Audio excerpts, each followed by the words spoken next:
Hi guys! Magandang hapon! Welcome back po dito sa Gandara SRU channel for showbiz update. Andito na naman nga po akong muli nagbabalik. Ang nagmamaganda ninyo ko chismosang Kim Pao, wala na pong iba. Ang lokaret na si Gandara SRU upang magatid sa inyo ng latest update and fresh happenings patungkol kina Kim Chiu and Paolo Avellino.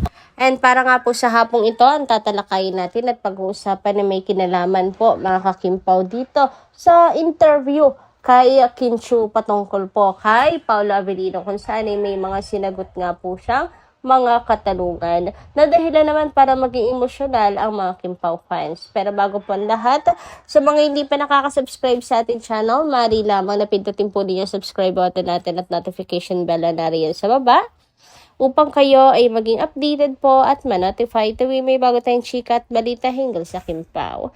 Basta mga balita na may kinalaman kina Kim Chiu and Paolo Avellino, sagot na po natin yan. And nais din po pala natin magpasalamat sa atin pong mga taga-suporta, mga subscribers na nakatutok sa atin pong mga daily updates sa pamamagitan ng pagbabasa ng kanilang mga comment. So, narito nga ang mga commenters natin na napili ngayong hapong ito upang bigyan din po ng tinig ang kanilang reaksyon at opinion hinggil po sa mga nangyayari at mga kaganapan sa buhay nila Kim and Paolo. Sabi po ni Ma'am Aisa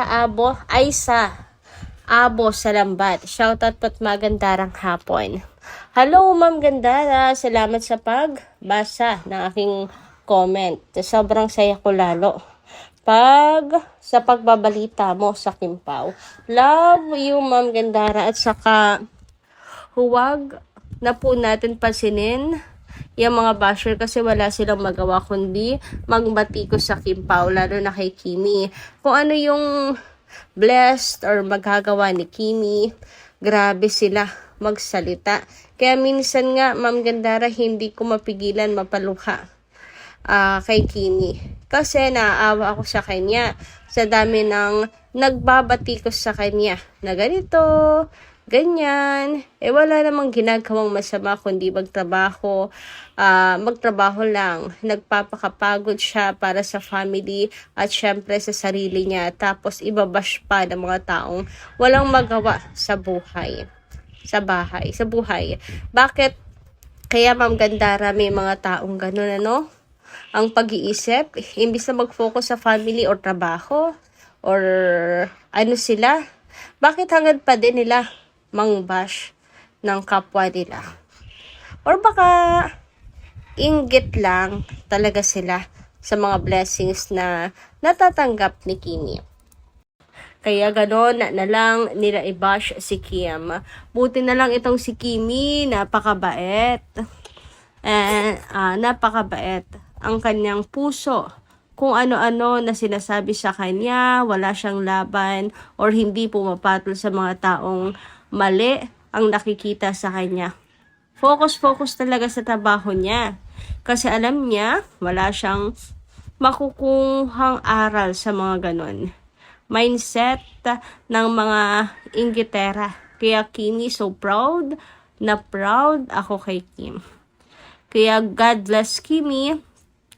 More blessings to come pa ang dadating kay Kimi kasi ang taong pilit na dinadown, siya pa ang itinataas ni Lord. Kaya Kimi, love you, mahal na mahal ka namin na sumusuporta. Ayan mo. Suporta mo, dalawa kayo ni Pao. Mahal na mahal po namin kayong dalawa.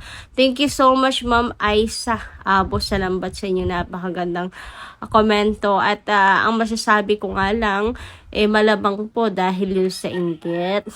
The more kasi na may blessing si Kimi, the more po silang pumuputak.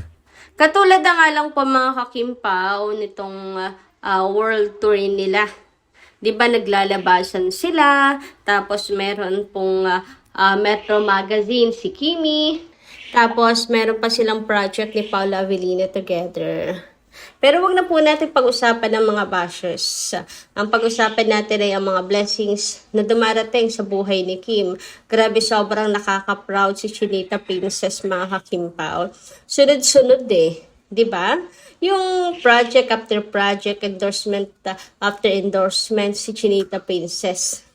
Tama talaga na ang sabi na ang buong taon po ni Kim Chu naka-schedule na. Fully booked na. Kaya asahan nyo na hindi lang po ngayong April nag-uumapaw ang Kim Pao ng blessings, lalo na si Kim, hanggang sa matapos po ang taon. Kasi fully booked na po si Kim talaga ngayong taon.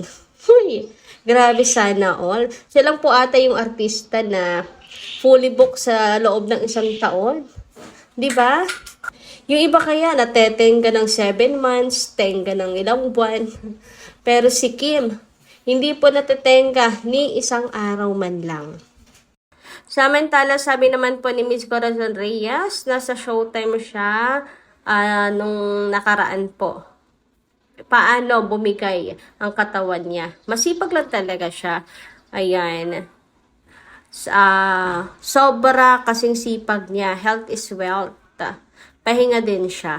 Kaya nga po, Miss Corazon Reyes, about naman siya bumigay yung katawan niya, nangayayat din kasi si Kim. Opo, after pagbalik po niya galing Pinas, nagkakalaman na nga daw po siya. Tapos ayun, nangayayat na naman. Kita niyo naman kasi, 'di ba, pagkabalik po niya, abay sunod-sunod po talaga yung kanyang mga ginawa. As in, rehearsal para sa world tour, rehearsal para sa kanyang birthday prod. Ang dami, parang sobrang dami nangyari po talaga pagka-uwi nila galing pong Paris from Holy Week. Kaya hindi rin po nakapagtataka kung kulang na naman sa tulog si Kim. Ayan, kung magbawas ulit ng timbang si Kim. Pero hindi naman kasi OA. Hindi naman sobrang OA. Healthy naman po si Chinita Princess. Anyway, speaking of Kimi, mga kakimpaw, so ayan, siguro naman ay dumaan na po at nabalitaan nyo na ang pagre-rehearse po nila Kim and Paolo. Lalo na po ni Chinita Princess na talaga naman po napaka-blooming, na napaka-fresh lamang po ng atake ni Kim. So, ramdam na po ang Kim Pao's World Tour bukas. And, grabe din lang talaga po yung focus ni Kim sa kanya pong trabaho, sa kanya pong mga ginagawa, talagang pinagbubutihan niya. Kaya hindi nakapagtataka kung paborito po siya laging kunin. Kasi si Kim ay sobrang sipag po talaga. So, walang pagod-pagod. Pag kailangan trabaho. Naalala ko na naman yung minsan na yung na-ambush nga po siya. Na-ambush na't lahat-lahat. Pero naisip pa rin po niyang mag-work. Tapos saka na lang niya na alala nung wala na siyang gawa na, oo nga pala, may nangyari sa akin kanina. So parang ganun siya pagdating sa trabaho, talagang hindi maaring hindi tapusin, hindi maaring hindi gawin. Kung ano yung naka-schedule, yun na yun. Anyway, lumako naman nga tayo ngayon at pag-usapan ang tungkol po sa interview kay Chinita Princess patungkol po kay Paolo Avellino. So, binigyan nga po ng kasagutan ni Kim kung sino si Paolo Avellino po sa buhay niya, mga kakimpaw, na dahilan para maging emosyonal naman po ang mga Kimpaw fans. Kaya talagang sina Kim and Paolo talagang umuwi sa piling ng isa't isa. Kasi po nilang pinipili ang isa't isa, mga kakimpaw. So, sabi dito, her love team partner, Paolo Avellino, is instrumental in reminding her to embrace change. Si Pao, nagpupush talaga siya sa akin to explore more sa acting. Kim said, if she says hindi ko kaya yan, trust that he will be there to tell her. Paano mo malalaman kung hindi mo kaya? Sabi ko, my gosh, I don't look myself. Sabi niya, ano ka ba? Siyempre role yan. Ikaw si Estella, hindi ka si Kim Chu. Kaya maiilang ka talaga sa itsura mo. And if you're tuned in to the alibi, you will see that Kim pulled off her role. And now, we know Paolo pushed her to own her character. Grabe. So, ibig sabihin talagang malaki po ang impact ni Paolo Avellino kay Kim po. At si Paolo talaga, pinupush si Kim. Kasi pwede pong ayawan niya ni Kim. Kasi nga hindi niya kaya yung role, di ba? Pero si Pao hindi papayag. Pinupush po niya si Kim. Imagine niyo na lang kung hindi po natuloy na si Kim ang Stella Marie. Ibig sabihin, iba yung gaganap.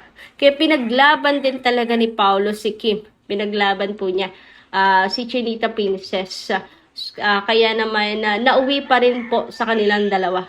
Kim Pao, mga ka-KP, diba? Pinaglalaban nila isa't isa. Kaya naman masasabi mong, kaya pala, Kim Pao pa rin until now. Kasi pinipili po nila ang isa't isa, mga ka-KP. So, dito pa lang sa role na to, na Stella Marie, napakalayo nga kasi niyan sa Kim Chiu sa tunay na buhay. Ibang-iba si Stella Marie kay Kim. Hindi nga natin nakikita si Kim, kundi si Stella Marie. Talaga mga ka-Kim Pao po yun. And si Pao pala yung nag-push talaga po sa kanya. So, iba. Grabe yung impact ni Paolo Avellino sa buhay ni Kim. At yan si Pao. Yan yung role ni Pao sa buhay niya. Lagi po siyang i-push, mga ka-Kim Pao. Kaya naniniwala po ang lahat na pati po ang pag-aaral ni Kim sa Paris kaya po nasimulan ay dahil rin kay Paolo Avellino. Si Kim kasi hilig niyang unahin yung iba. Nakakalimutan po yung sarili. Kaya magandang nandyan po si Pao. And para hayaan din naman ni Kim gawin niyo sa kanya ni Pao. Alam mong mayroon silang deep connection to each other. So, kayo guys, ano inyong masisay tungkol dito? Comment ka lang po dyan sa baba. And hanggang dito lang po muna ang ating update. Maraming salamat po sa inyong pakikinigan. Kita-kas po tayo muli sa mga susunod natin, chika. Maraming salamat at ingat po kayo palagi.